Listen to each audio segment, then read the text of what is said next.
Hello everyone again, welcome po tayo like guys sa losing ating my YouTube channel mind. TV News. Thank you so much everyone, yan, sa lahat nating mga kaibigan nga nagmamahal at sumusuporta po dito sa ating YouTube channel. Thank you so much, saludo ko sa inyo.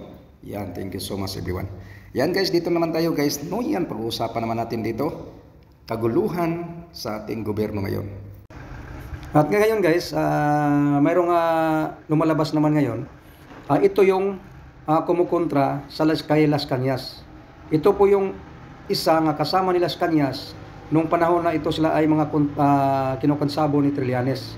Ito po yung silang mga witness na ito. Ito po yung ginagamit nila noon sa panahon ng mga dilawan. Yung paninira kaya FRD. Kaya itong isang witness na ito, kasama siya kay Matubato, kasama siya kay Las Cañas. Kaya ito ngayon nagsasalita siya laban kay Las Cañas. Kaya ito po natin guys, komento lang natin ito. At itong itong video ay reaction lang natin to. Kung ano po ang mga sinasabi nila at ano po ang katotohanan ating pong komentuhan. Kaya lahat-lahat po dito guys na video, lahat-lahat po nitong issue ay ating komento lang.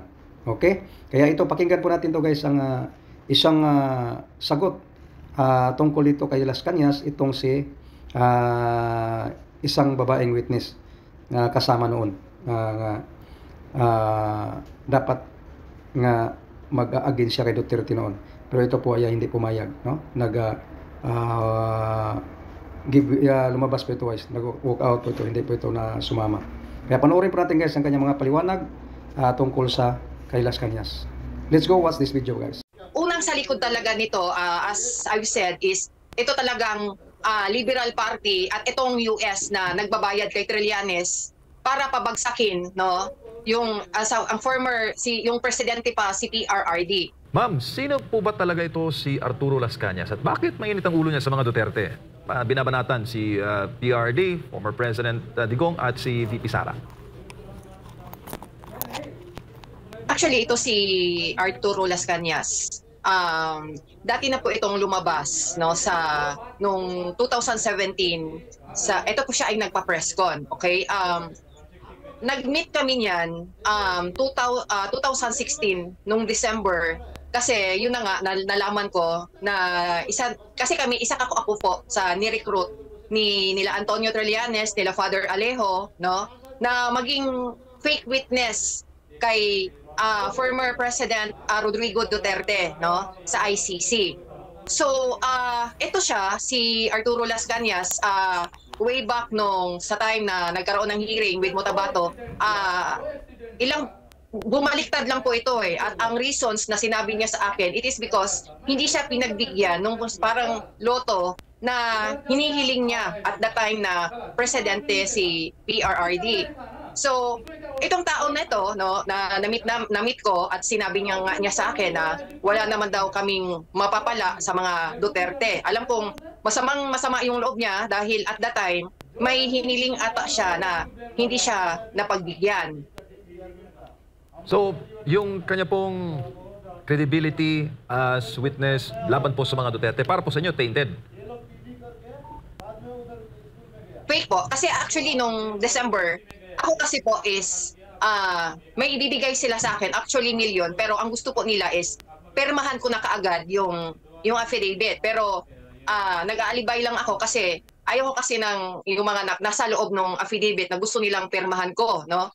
Ito kasi si Arturo Las Cañas is talagang humingi siya ng down payment ng 19 million, no? Actually, si Trillanes kasi is just a player kasi ang nasa likod po niyan na pangbabayad na pagpabagsak at that time na presidente si PRRD is mga taga-US, including itong sila Loida Luis, no? US ang nasa likod nito. So player pa rin si Antonio Trillanes. Narinig ko talaga na sinabi nitong si na humihingi siya ng mag-down muna ng 19 million. 19 million is just a down payment pa lang yon bago siya lumantad.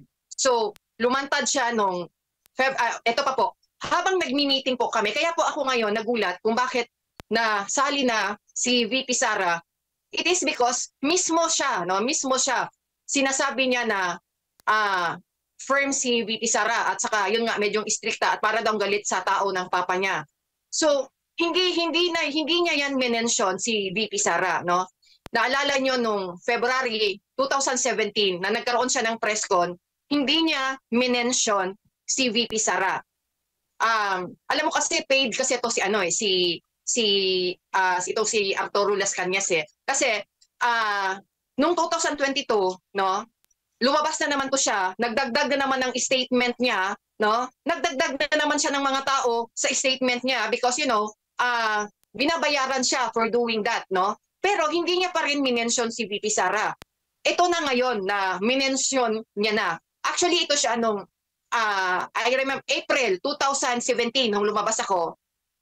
Tumawag yan, galit na galit yan sa akin. And then nagsabi pa yan na ipapapatay niya daw ako, mga something ganon, dahil nga na binulgar ko sila, na sila is mga bayaran.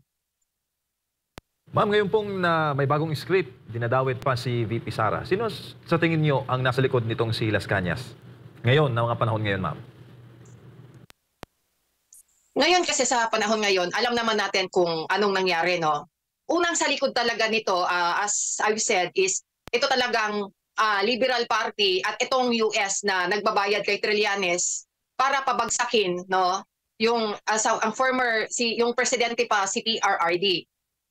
Meron pang mga media niya, no, meron pang mga international media niyan at the time na nagmi-meeting kami. Sa pangyayaring ito na biglang ipinasok nila si VP Sara, no. Ito totoo ito, no.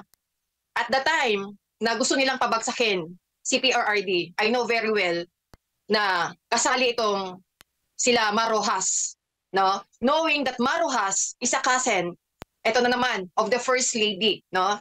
Merong mga info na merong mga meeting talaga, no? Ako sa totoo lang, no? Wala